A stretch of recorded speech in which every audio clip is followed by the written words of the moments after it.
觀眾朋友大家好，歡迎收看8月7日公視台語台下晡新聞，我是陳淑君，咱先來看今仔有啥物新聞重點。台北市農商公會公布，這禮拜雞卵1斤起3塊，大尾雞1斤49塊，是最近2冬來上貴。農業部講8月下旬產量才會正常。咱個助理代表李義勇不滿座位安排矮化台灣國家，無出席日本長崎灣寶和平紀念典禮表達抗議。嘉義遇到七八暗時，阿哥甲3歲孫仔為着要上路邊違規停車，阿哥互車龍時孫仔重傷。屏東一個3個月大阿嬰仔送托嬰中心不幸死亡。來看台北市的農商公會決定，這禮拜開始，雞卵的價數1斤要起3塊，產地1斤是39塊半，大尾雞49塊。農商嘛表示講，7月已經第4屆起價咯，嘛起10塊。農業部是表示講，最近是兩個太晚的過渡期，閣有天氣閣熱，產量減少，按算講8月下旬才會當來恢復正常供貨。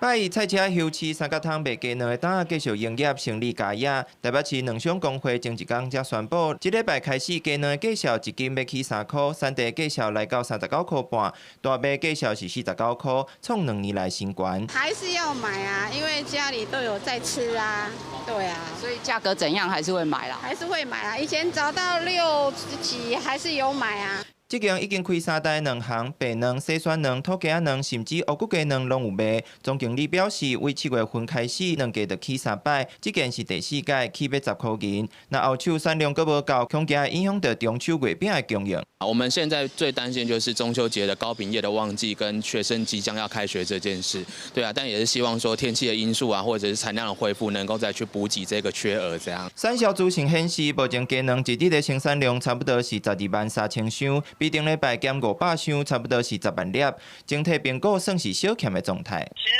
是缺一點，倒沒有說缺得很嚴重。灌雨淘汰，然後加上天氣熱，就是剛好比較多的原因這樣加在。農業部證實受高溫、產量調節、飼料價數影響，產量有較減，不過認為閣是佇合理的波動範圍。比較合乎洗選蛋規格的蛋會比較少。8月底開始慢慢增加了哦，大概在1-2個禮拜就慢慢恢復。細選卵一盒差不多600克的規格，如農業部講的，連鎖超市價頂的卵量有較少，甚至減少了了。農業部指出，線賣卵供應較濟，預期9月學校開學進前，產量會當回升。不過第一線的農商嘛表示，其實土雞仔卵最近嘛有較欠。記者綜合報道。來看嘉義縣的義德鄉，七八暗時，一阿哥帶3歲孫仔行佇路邊，為着要閃一台路邊違規停車的貨車，行去車道，結果阿哥互車弄死，孫仔重傷，佫有性命的危險。大哥提醒。這樣講沒意思呢。救護人員趕到現場，嚴密了解現場受傷民眾狀況。嘉義縣的義德鄉，七八暗時要10點半左右，發生一件死亡車禍，一名48歲查某人甲3歲囡仔，去互一台車位後壁弄到，造成囡仔重傷，48歲查某人過身。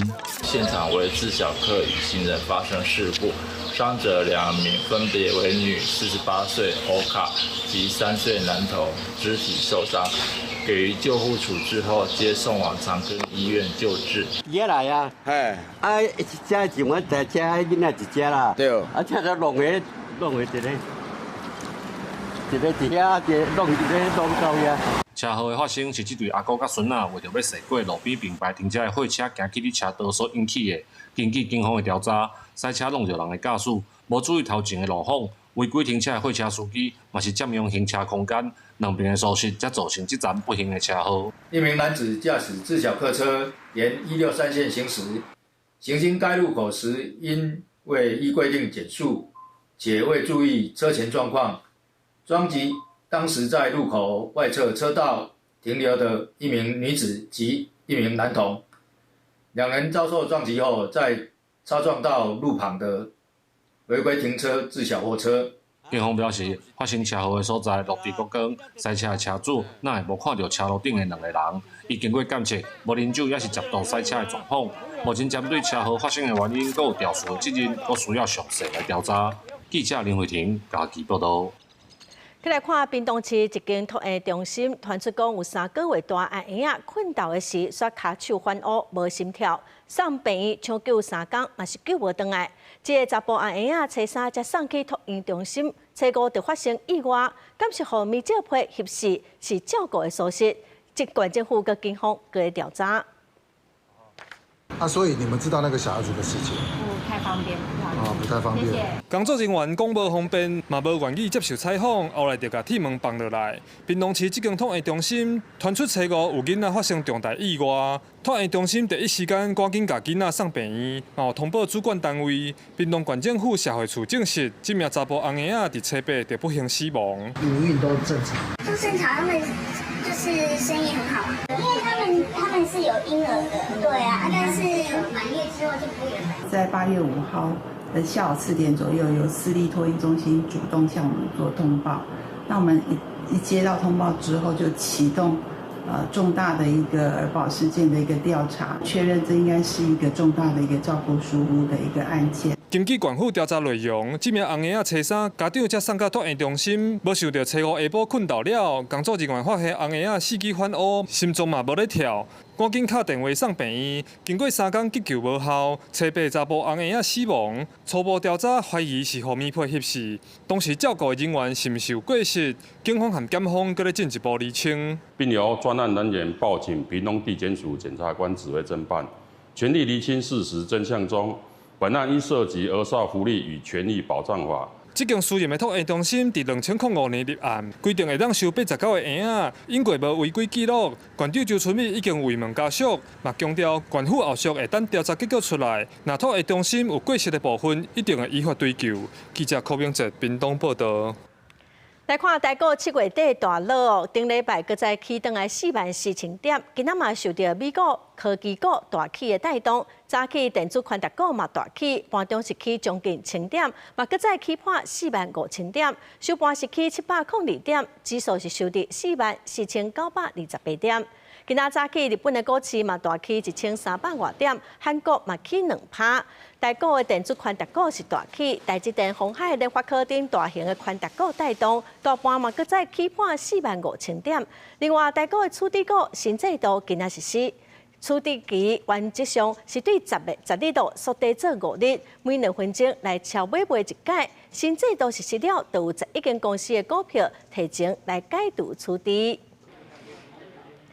再來看日本長崎將舉辦81周年原爆和平紀念典禮，咱國的駐日代表李義勇是無出席來表達抗議。代表講哦，長崎市政府無甲咱的座位安排佇大賽的區域，是故意矮化咱國的國家甲地位，嘛批評長崎市政府親中配合中國打壓台灣。也毋過，長崎市政府是駁回講安排的座位是甲舊年同款，攏佇海外式，嘛強調講無降低台灣代表層級的意思。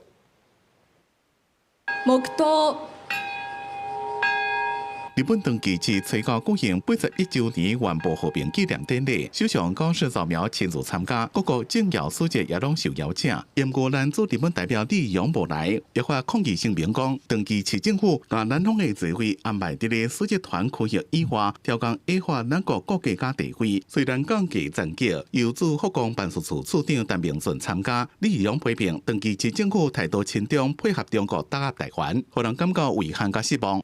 李義雄2005年第一遍被邀請參加長崎市的典禮，這位是一個國際 NGO 團體區域，希望遵依展現誠意去參加。不過在溝通1年了，也是無效果。對此長崎市回應，台灣代表甲舊年同款是海外式，並無降價。外交部講，咱今年座位換書記團區域比舊年小可較好，不過也是真無適當。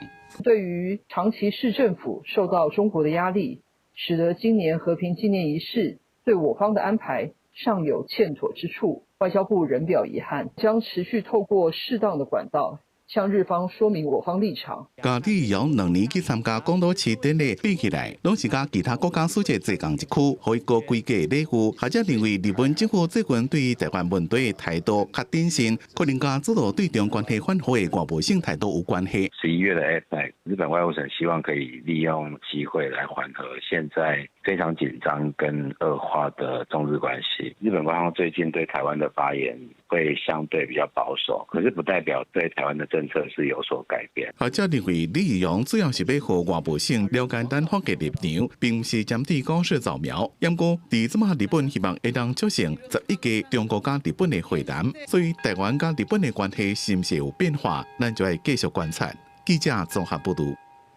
來關心漢光演習第6日的操演，澎防部是出動戰車火炮來做演練，嘛宣示咱國軍守護澎湖的決心。在台灣本島，嘛模擬解放軍入侵台灣的狀況，包括化學攻擊、通信設備受損，來考驗部隊的反應。4台戰車做伙開火，場面真壯觀。一透早，澎防部執行重要地區的火殲實彈射擊，彈甲真準，反制中國軍隊奪島的企圖，展現守護海峽的決心。當地民眾看到操演，鏡頭母比出來，講國軍表現甲真好。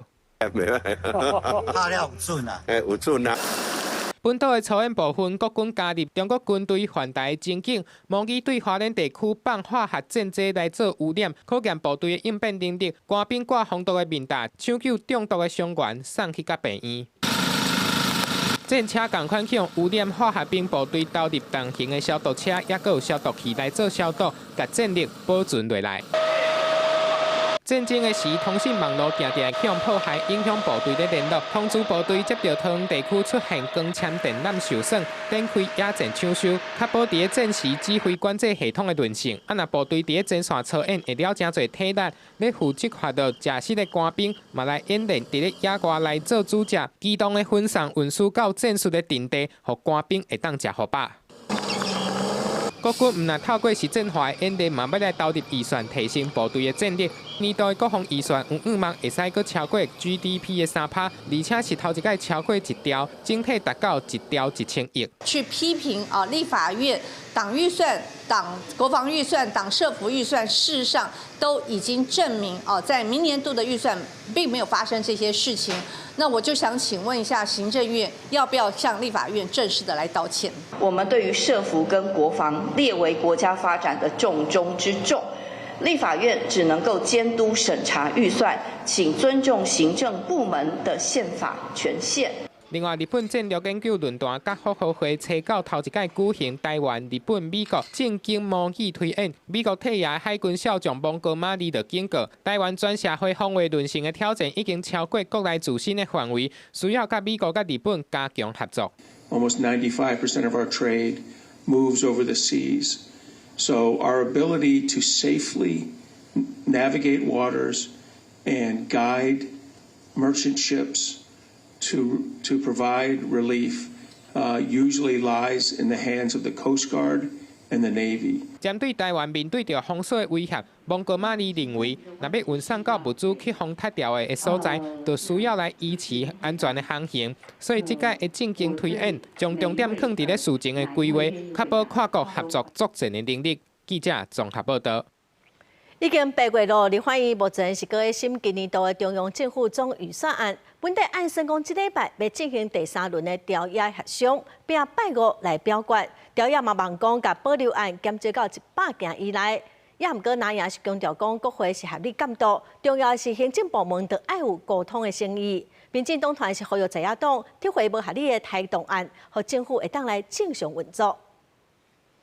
今年就敢若剩4個月過，啊毋過針對115年今年度的中央政府總預算案，審查進度猶是一直延前。雖然講立法院啟動2擺協商，啊毋過猶是有免200項的提案去互保留，敢會當進行第3擺協商，而且互保留的剩無到100項咧。國民黨團的表示，並毋是一定攏會態度，還是凍結，是閣有真濟政策的內容，啊閣有預算的用途，需要行政部門閣溝通說明。立委還是有監督之責啊，例如翁小玲委員就有提出啊。他事實上呢，也是覺得行政院是可以跟他做說明，然後有一些案子、一些提案是可以做一些更動。可是如果行政院完全沒有做說明，只是想修理在野黨的立委，那這並不是爭取預算，只是把它拿來做政治操作。調野黨希望會當趕緊甲協商完成，向進入議會表決的方向佇咧拍拼。啊，毋過根據預算法的規定，若是迄個年度總預算案袂當佇咧法定期間內底審議煞。雖然講政府各機關的預算執行是用維持基本運作的原則，舊的計劃和法定機步會當比較前一檔照常來運作。不過行政院116年總預算8月底就要送去立法院排審，就驚真濟部會無法度趕在咧年底進前，甲凍結的預算退兵，就要面臨甲今年已經支應的預算退回去，實在真解叫。那100萬以下倒也不是照單全收。最主要是整個總預算這次審理裡面我相信最理性然後最有效的一個監督是你把不合理的你要去把它撤掉。你時間已經進入到8月10號了，很多預算已經花出去了，那你再去把它凍結或者再把它刪減掉，那你政府你如果讓它來做基本運作，趕快落幕了啦，已經新的另外一本總預算要送到立法院來了。民進黨強調，就連韓國瑜就出面提醒，全部攏抬掉，也是抬掉甲凍結的比例袂使傷懸。也若明年度總預算出來，年度的開銷關閉3.6兆，是歷史新高。民進黨嘛提醒，唔通擱拖，若擱拖落去，就會變成新的甲舊的預算全部攏做伙新的亂象。不過納伯就講，因為最近中煉油脂本變比超過標準的爭議，讓社會真不安，所以針對明年的總預算會嚴格審查，甲鋪排項目抬掉，甲食品安全的破空補起來。記者綜合報道。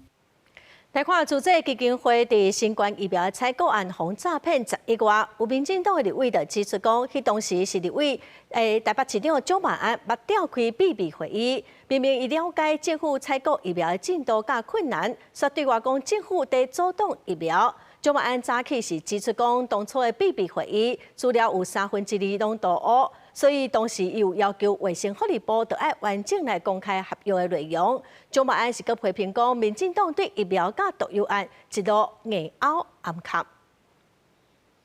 我想民進黨不要再來洗地，透過扭曲事實的方式來洗人們的記憶。不管是從疫苗到現在毒藥案，看到民進黨政府的態度就是硬凹、護航、包庇，整件事情就是黑箱，所以這也無法改變民進黨政府在當時疫情期間阻擋疫苗的事實。台灣在國際疫苗採購上遇到的障礙以及困難，蔣萬安在機密會議裡面都得到完整的資訊，但是卻轉頭就出來，為了自己的政治利益，為了自己當年要選台北市長，抹黑政府。蔣萬安不用跟社會道歉，跟陳時中道歉嗎？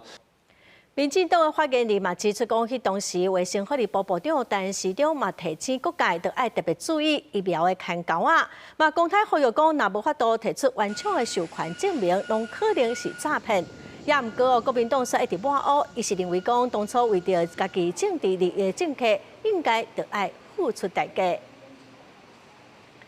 再來看民進黨前秘書長台糖的前董事長吳乃麟，因為台糖的土地案，就愛賠償台糖新台幣1億7千萬。吳乃麟的律師進前是有承諾講會來提出協商。經濟部甲台糖今仔日立法院嘛表示講，雙方的律師嘛已經有佇7月10日協商。也毋過，對方提出的還款方案，台糖是閣無法度接受。按算講8月底會閣再協商，若無合理的還款計劃，台糖會閣來申請關收。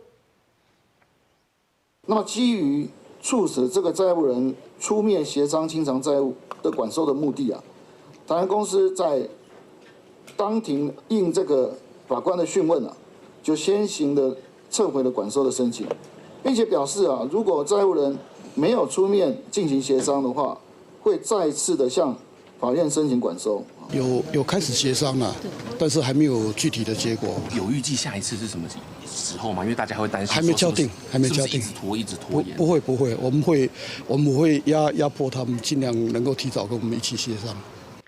台糖只是講有甲吳乃麟的律師來展開協商，嘛強調講對方若無提出具體有誠意的還款方案，台糖會閣來向法院申請關收。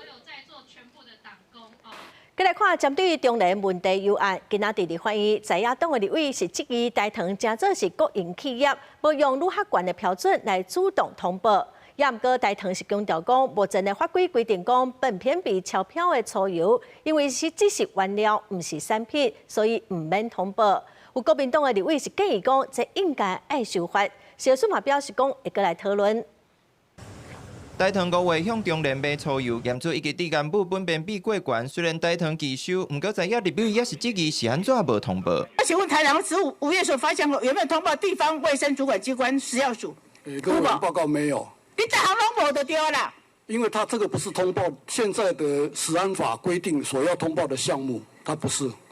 這個食安法很多專家都有見解，有法學背景都有見解了。那你說都完全都沒有通報，它就是把人給它吸尾料啊。民間他發現有劇毒的原料的時候呢，他依規定要這個啟動吹哨者機制，並且要通報。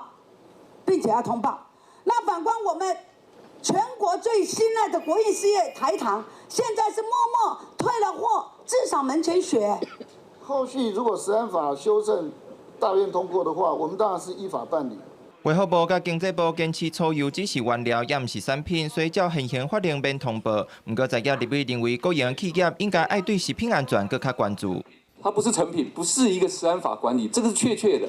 這個哈，其實如果在所有的製程過程中要去驗，我們也知道。所以你的食安法會修嘛？它整體的下降的%，食安法修的時候會不會把這一個洞補起來？我講這個部分大家可以討論。我們講這一部分，其實大家共同討論在未來。鄉志公表示，敢是要修法會當討論。經濟部長龔明鑫嘛強調，若是立委修法通過，會依法遵守。龔明鑫嘛表示，未來台糖按算袂閣向國內採買粗油，會直接進口黃豆來提煉，提升油品的安全。民進黨立委鄭家彬嘛向龔明鑫建議成立食品產銷風險管理基金，來保護食安事件當中主動通報，閣有預防性落價，而且經過確認無責任的業者損失。記者綜合報道。外送專法7月2日開始實施，也毋過外送員團體是不滿 Uber Eats 計算外送員收入的方式，毋是當初承諾的計的訂單一單一單算。外送工會今仔早起就去台北地檢署來提出加重早起的告訴，要來替外送員爭取依法會當摕到的每一仙錢。外送員甲外送工會來到台北地檢署市庭，隨即針對 Uber Eats 涉嫌早起提出刑事告訴甲告發。外送專法7月2日開始施行 ，Uber Eats 把公告符合專法規定，承諾每一個訂單會用獨立計算的方式來補發薪水。但是外送員8月初來領薪水的時，發現平台在下單的部分是甲平均起來算一單的錢爾，造成外送員的損失，所以向檢方提告指控平台涉嫌早起，希望司法會當處罰違法的外送。這兩筆訂單都是9點04分接的，好，9點04分接的。第一筆平台只給我們65.4元，好，跟第一筆有差距。第二筆53.1元，跟第一筆也有差距。所以按照專法的計算方式，平台應該要給我220.6，但實際上最後只給我們118.5，所以他們少給我們了102.1。那這個是全台外送司機都有碰到的狀況。外送員團體對 Uber Eats 國際總部 CEO 和台灣的總經理甲相關企業和負責人提出加重早起做告訴。因表示外送下國使用台灣勞工在台灣賺利潤，外送專法都是要讓平台受到法律的規範，而且平台違法的計算公式是在挑戰台灣法律，希望司法會當為外送員爭取公道。就是用欺騙的方式欺騙外送員講，伊會照法規來行，但是實際上是無。希望講檢察官會當互咱互咱外送員鬥相共，互外送平台一個駕駛，嘛會當協助，嘛會當協助外送員甲咱應有的錢討回。勞動部出來有指出，講業者下單的計算方式已經違反外送專法，所以外送員會當依法向地方勞工局處提出檢舉。若確認違反，每一案會當罰2萬以上，限期無改善，通連續加重處罰。外送工會表示，會繼續收集訂單記錄甲計算資料，協助權益受損的外送員提出檢舉，向外送平台追究責任。記者盧尚如、鄭俊由台北報道。國際新聞來看，頂拜六甲禮拜，羅西亞甲烏克蘭閣互相發動攻擊。烏克蘭有真儕港口都市攏受到空襲。烏克蘭的軍隊嘛攻擊羅西亞的邊境，雙方攏有嚴重的死傷。烏克蘭總統澤倫斯基是表示講，北韓會派出5萬的兵力來協助羅西亞拍烏克蘭，所以望講南韓咪當來協助烏克蘭的防空系統。根據烏克蘭官方通報，在初8到初9，羅西亞強度空襲當中，全烏克蘭境內上無有13個人死亡，90個人受傷。這當中包括第2大城哈爾科夫一棟大樓，和羅西亞導彈甲無人機擊着，現場引起火災，造成3個人死亡，37個人受傷，傷者閣包括一個5歲的查甫囡仔。как раз вот 6 этаж, где нет балкона рядом, белая рама, которая вывалена. Вместе с женой повезло просто. 越南首都基輔市區受到美西的空襲，4個人受傷。南部濱海城市敖德薩和羅西亞數十粒飛彈甲無人機攻擊，造成12個人受傷。當地能源基礎設施也受到損害，部分地區熄電停水。其他的城市包括蘇梅、赫爾松甲東部頓涅茨克等等前線地區，上無有6個人死亡。同時，羅西亞甲烏克蘭相接的邊境貝爾哥羅德州受到烏克蘭無人機大規模報復，造成5個人死亡，24個人受傷，傷者包括一個4歲的查甫囡仔。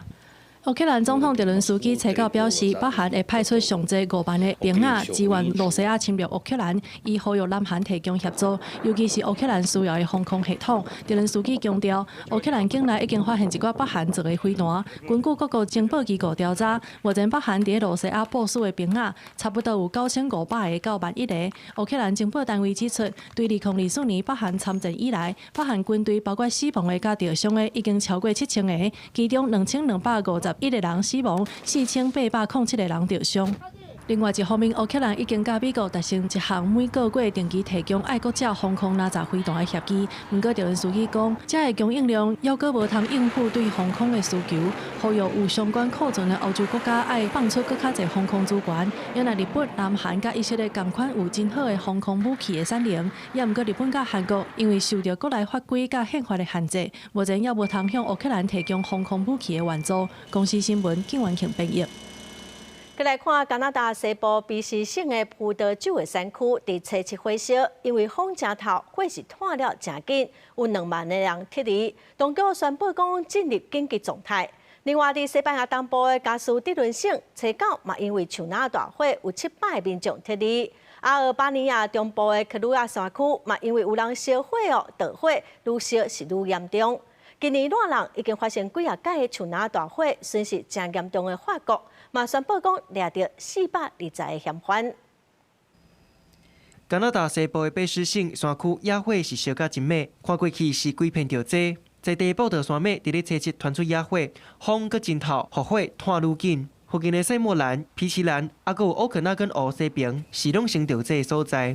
在地緊急撤離2萬人，是熱浪以來上大規模的撤離行動。因為在地是卑詩省主要佇咧生產葡萄酒的所在，災害損失是真惡估算。卑詩省官方嘛佇咧初8宣布全省進入緊急狀態。It growing from the initial area where they were throwing all of their resources at the initial attack when it was first spotted, and this is the wildfire service bringing full strength to the initial attack, spreading from that initial site to 1,000 hectares in an hour. 西班牙東部的加斯德倫省野火嘛已經燒2天，消防單位甲軍方緊急應變部隊初9繼續含火車拼。這場野火初7佇咧附近的第2號鎮爆發以來，上無已經燒684公頃的土地，目前已經撤離700外居民。原來佇咧巴爾幹半島的阿爾巴尼亞中北部的克魯亞山區嘛傳出，因為有人去燒搭的草，則造成火燒，而且閣炭起山區去。因為在地地形是真驚，所以為空中甲地面鬥陣拍火。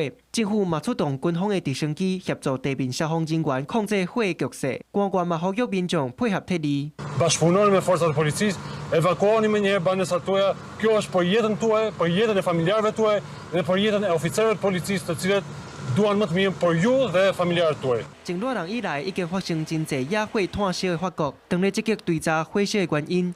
政府統計發現，法國今年的野火災情還有損失，比第2擺世界大戰結束以來任何一檔更較嚴重，而且有9成森林大火甲人為的因素有關係。內政部嘛宣布，已經掠420個涉嫌挑異國，也是意外發生火燒的人，其中包括166個未成年。政府嘛會繼續加強防止火災做法，還有應變措施。公視新聞張淑芬編譯。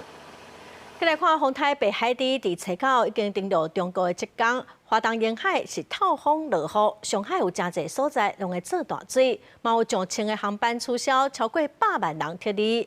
北海地因此西南季風，菲律賓的雨是落袂離，嘛真濟所在做大水。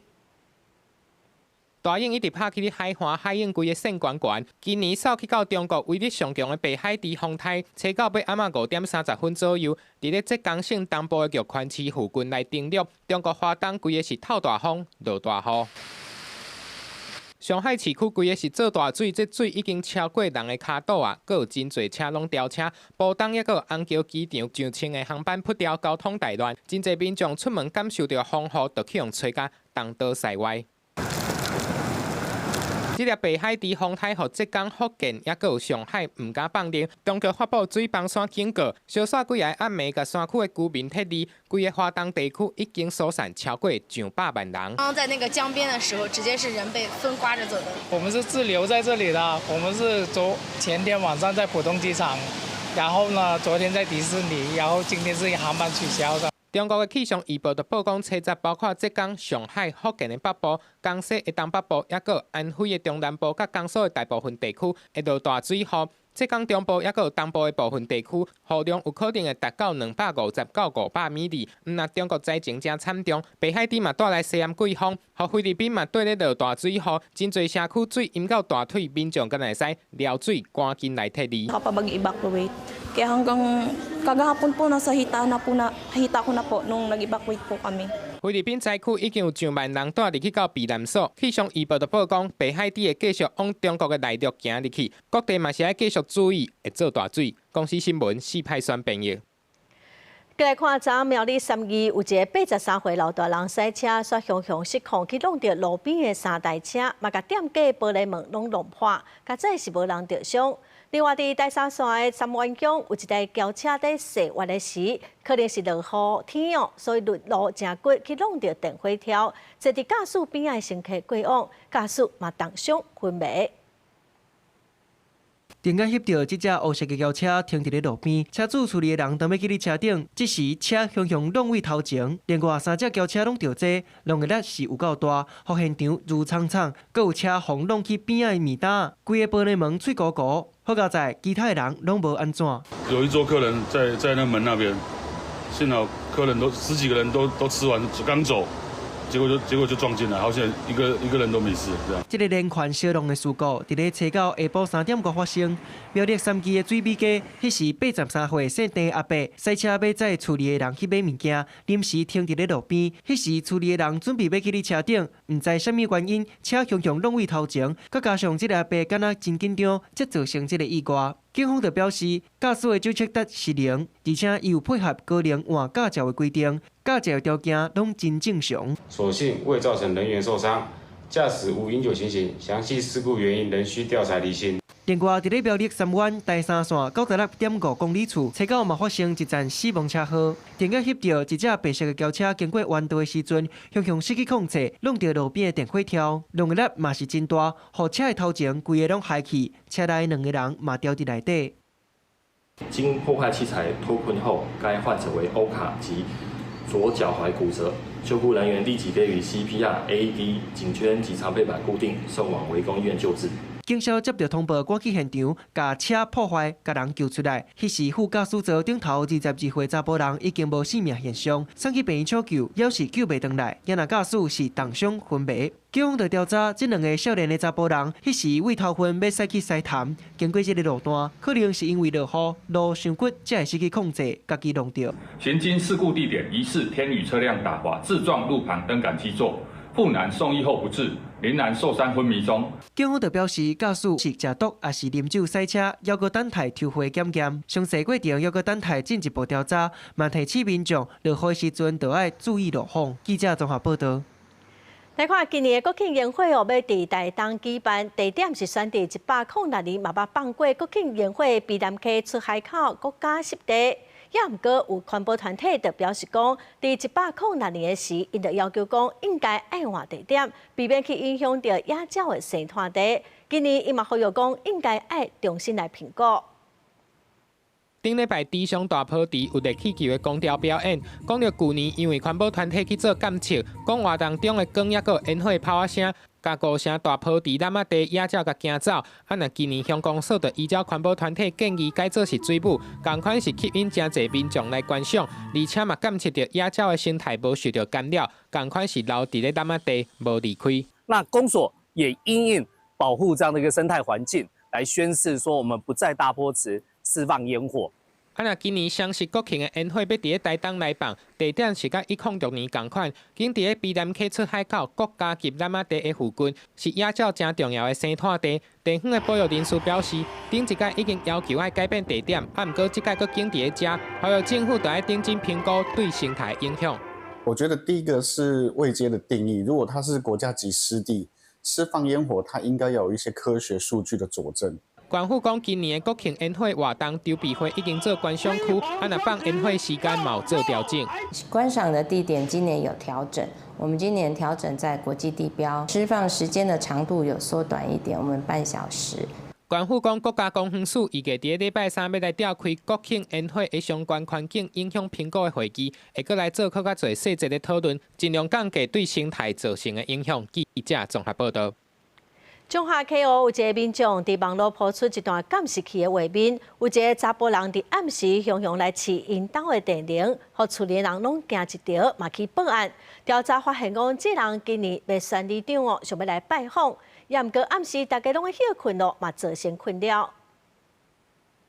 畫面中，一位騎電動車的查甫人經過面體，看到有人隨月頭甲車停咧門口試電鈴，因為毋知影對方的身份甲用意，加上當時是暗時9點外，民眾就是拄着歹人要搶劫，隨甲監視器畫面打佇網絡，提醒附近民眾愛注意，引起討論，冇報案處理，尾仔才知影是誤會。經行為人自所說明，戲稱為選舉前往拜票。因此才會有敲門、按門鈴之行為，雙方自行協調，確認誤會，不提出任何告訴。互人誤會查甫人出面背會，講家己是當地社區總幹事，因為年底選舉，想講要去甲民眾拜票，想袂到發生誤會，互伊真無奈。在地民眾有人講攏熟悉這位總幹事，嘛有人認為若要拜票，確實愛注意時間點。我嘛毋是講專工要去拜訪，喺路過都順順，我是要找阮朋友。啊，今這個代志發生安尼，我家己嘛自己愛檢討啦。社會甲這網友希望到遮就好。哦，啊，若無掛百姓會紅誤會無？袂啦，愛到阮都攏有熟悉啊。時間上這較暗哦，每一個人看到都會驚會閃啦。這場誤會最後順利化解，不過民眾嘛認為，即馬詐騙遮濟，若是選舉要拜票，時間愛斟酌，身份嘛愛講好清楚。網絡消息傳真緊，警方嘛提醒民眾看到相關的大文，要回應、要批評、要轉傳，嘛愛注意後續的發展，先查證，才袂互誤會愈傳愈大。記者楊淑晴綜合報道。再來看桃園市審計處指出講，復興、楊梅、觀音、甲龍潭4個行政區，12米的道路有過半攏無設人行道，閣有21間學校30公尺範圍的緩衝區嘛攏無設人行道。市政府陽光處是表示講，這4區挖山挖沿海，毋是一般的市區道路，有的所在無法度設人行道，嘛認為講審計處的統計無去考慮到實際的狀況。落雨車來來去去，路邊停真儕車甲奧多擺，人若要過，才甲車燒錢。這是桃園建行路地方政府要設人行道已經幾多年啊，怎麼總算要開始動工？之前為什麼會覺得危險？因為是人車共道嘛。所以會有怎麼樣的狀況？因為這邊呢，算是很直線啦，那個車子也開得都很快。旁邊有停放了一些機車，還有汽車。所以說，在行人要走的情況之下，它往往會走到白線之外，那這樣就會跟車輛去做爭道。桃園市審計處114年度決算報告出來啊，內面講永和工程處去年便要加7億的經費，辦理人行道改善、丁仔腳整平、通學廊道等措施。不過，復興、楊梅、觀音甲龍潭區等4個行政區，12米的道路無人行道的比例有超過50成。學校外圍30公尺要自費學校緩衝區的，包括青埔國小21間學校，攏無做到人本交通環境。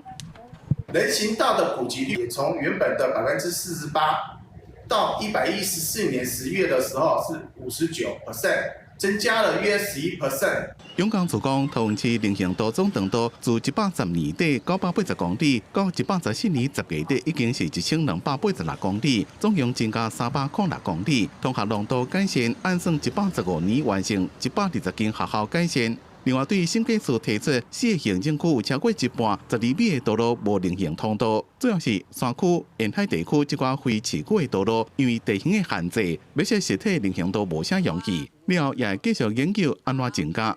記者綜合報道。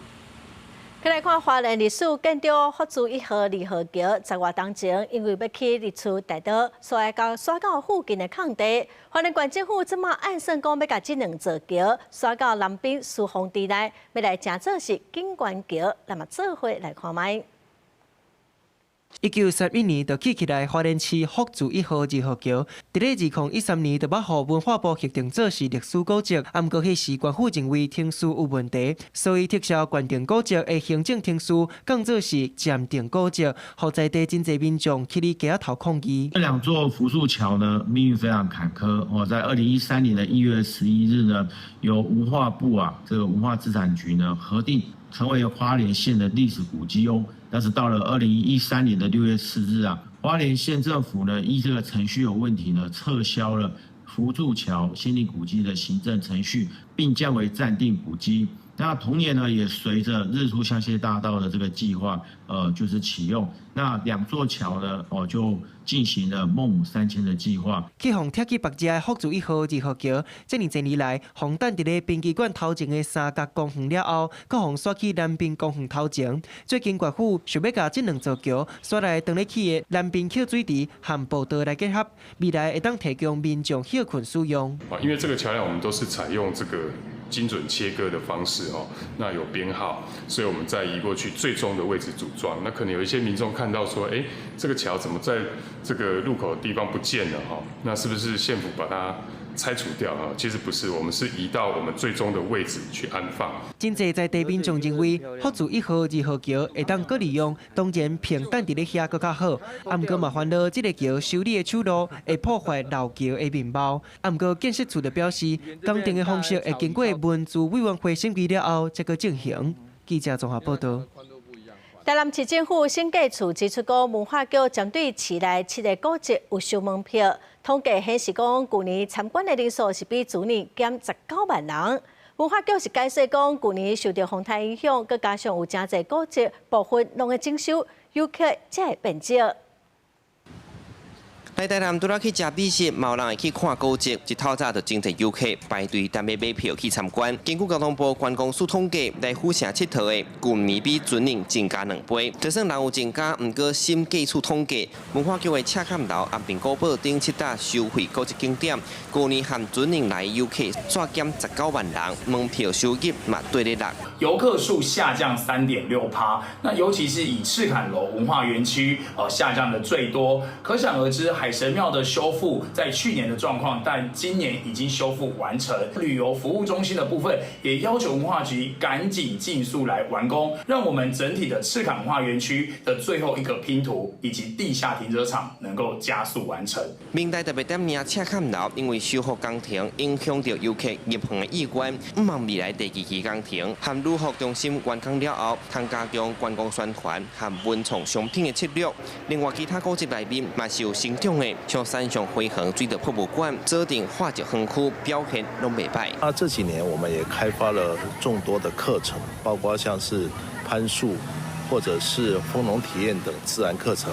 前來這邊參加活動還有課程的人數，基本上是已經慢慢達到一個穩定的狀態。風災之後呢，事實上從7月一直到年底，大概就是一個非常長的一個修復期，入園人數是降低，但是事實上呢，從今年開始，我們其實也很努力的去進行古蹟的推廣。根據文化局統計，今年1月到6月，其實收費的古蹟景點有90多萬人來，參去年同時間比人數有真大提升。那展售部的營收也比同期成長4%。文化局強調，因為重視人數的數據，更加注重遊客入園了後的參觀品質和文化體驗。記者蘇台南採訪報道。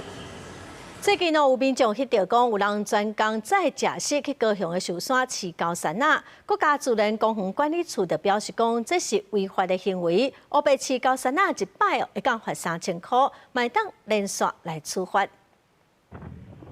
採購下晡，民眾佇咧壽山看到路邊一個查甫人騎奧多擺，敢若是在食米。地區有20-30隻高山仔攏挖過來這邊，其實佇壽山不時攏會當看到這款專工載食米來飼高山仔的。親像佇動物園門口，嘛是有人塞車提胖來山頂的路邊飼高山仔。大部分的民眾攏無認同這款的做法，不過來爬山的民眾也是定定會拄到。相對比較狀況比較不好的水果啦。或者是那種狗糧之類的，還是有一些人會跟他們講說，勸他們最好不要了，然後甚至有吵架的都有。有民眾發現載食米來山頂飼高山仔，敢若攏固定迄幾個人，有時嘛有外地遊客。台灣猴雖講已經唔是保育類的動物，烏白飼猴也是違法的。除了有可能會致使人甲猴起衝突，高山仔身軀頂的傳染病嘛有可能會危害人。我們國家公園法的公告禁止事項的第9點，那只要我們一發現了以後，或是有確實的證據，我們就要依照國家公園法裁罰。每一次裁罰是3000塊，而且是累次累罰。民眾若是佇咧壽山步道飼高山仔，也是龍洞狗，是壽山國家公園管理處管的。若是佇咧山路，農業局也會當依照高雄市野生動物保育自治條例，罰5000至1萬塊的罰款。這是這款無定時佇山頂飼高山仔的真惡檢舉。農業局表示，民眾若翕相來檢舉，會當摕到2成獎金。記者顧昭陽高雄報道。南投佇個葉熱辦無人機的營隊，有真濟國小學生是攏真有興趣。除了學無人機的原理，閣會當家己來做來操作無人機，閣用無人機來踢骹球，哪耍哪學。世界各國攏咧推動無人機的產業，南投8月嘛舉行夏令營，互有興趣想要學無人機，閣無人機骹球的學生來參加。第一步先學安怎做無人機開始。我剛剛這真好省，因為闖關的時候完成時很有成就感，就是看到自己控制的東西在天上飛，就感覺很有成就感。個人講，囡仔的學習能力較強，真儕囡仔介意耍電動，把手機變做遙控器，而且無人機骹球嘛是做教育部推動的新興運動之一。主辦單位是立委羅美玲辦公室，伊毋茫以實則來出發，互囡仔會當了解無人機的結構佮原理，嘛毋茫無人機的產業會當成做台灣第2個護國神山。這個在野黨的委員看到無人機不是山就是擋，真的是讓人家非常的這個遺憾呢。我們也希望說，從小讓孩子了解無人機的重要。那我們也期待這個無人機能夠成為台灣的第2個護國神山。先來推廣無人機的骹球，互囡仔在培養伊的專注力，培養伊的興趣。過來先較大漢的先來操作咱的無人機的時，伊會較熟悉。教練講，現主時無人機已經運用至空協、農業、測量、救災、國防等等的產業。若互囡仔自細漢接觸，一實作當中感覺有興趣，深入探查 AI 科技，嘛當培養囡仔創造的思維，為國家培養人才。記者楊秀南投報道。來看有台灣客運車司機甲乘客等佇路邊，造成乘客貨車肇事，所以國民黨立委就提案要來說相關的管理條例的專法。今仔嘛辦公聽會，邀請平台業者、客運車團體來討論。交通部嘛表示講會來聽各界意見，再個來評估。台灣客運車司機佇台64線快速道路，甲人客等下就離開，害乘客和其他的車輛肇事。而且和檢方以違契致死罪起訴，專案引起真濟討論。那位認為現行的交通法令以管理實體車輛為主，對派客的平台責任規範不足，提案要說專法，採集舉行公聽會，邀集客運車團體等等的團體來討論。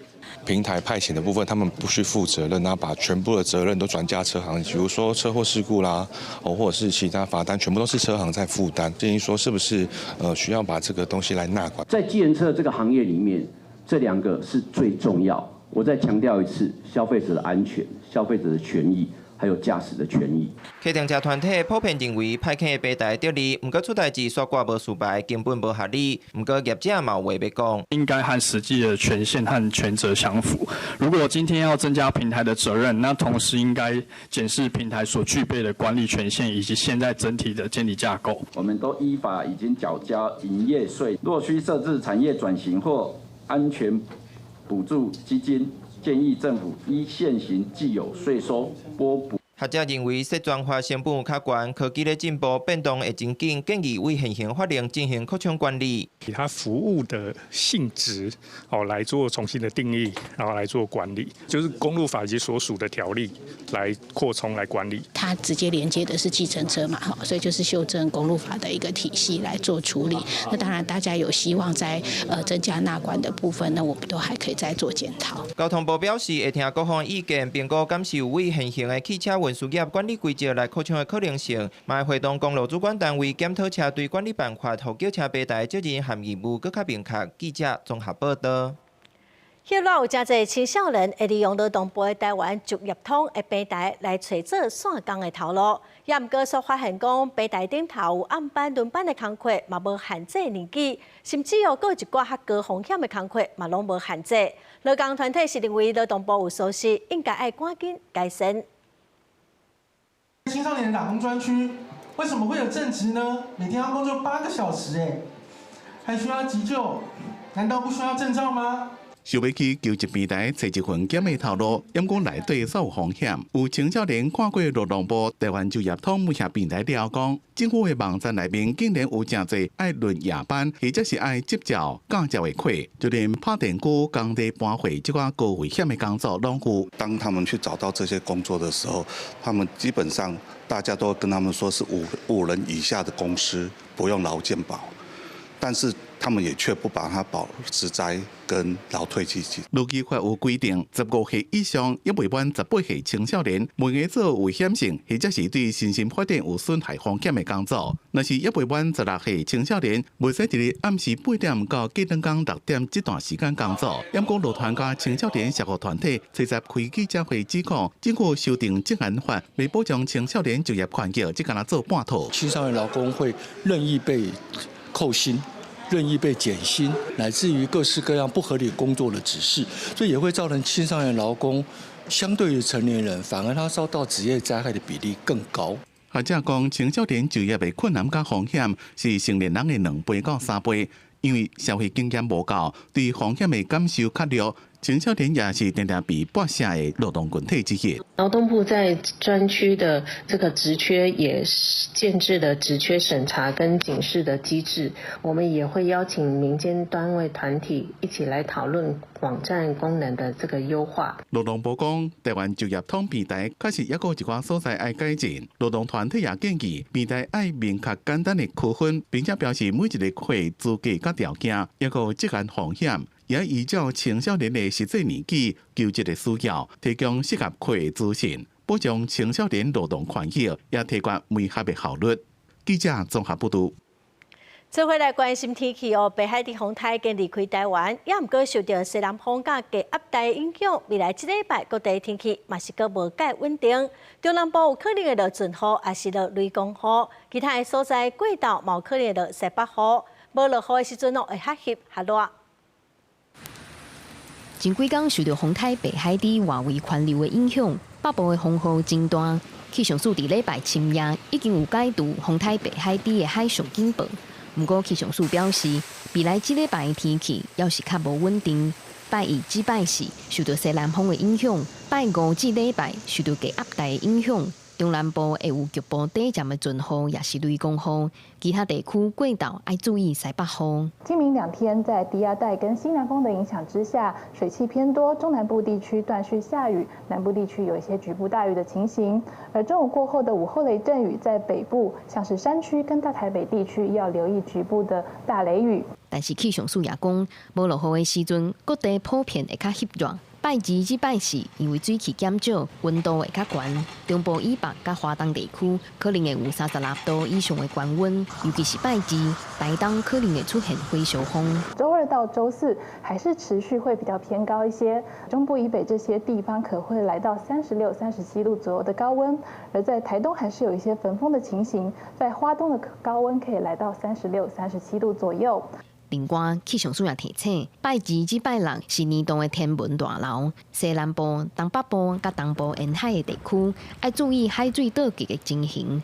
若西北太平洋目前熱帶系統發展真旺，除了北海底風台，也有第15號風台衝鋒，甲第16號風台碧露，閣有一個熱帶性低氣壓。不過目前離台灣攏要真遠，暫時對咱無影響。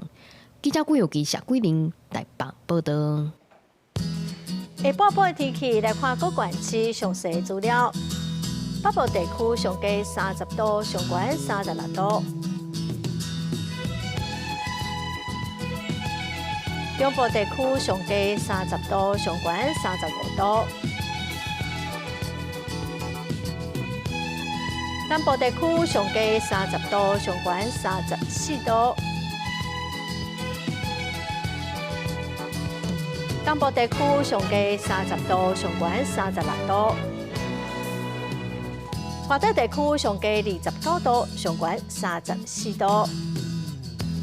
再來看未來3天的天氣。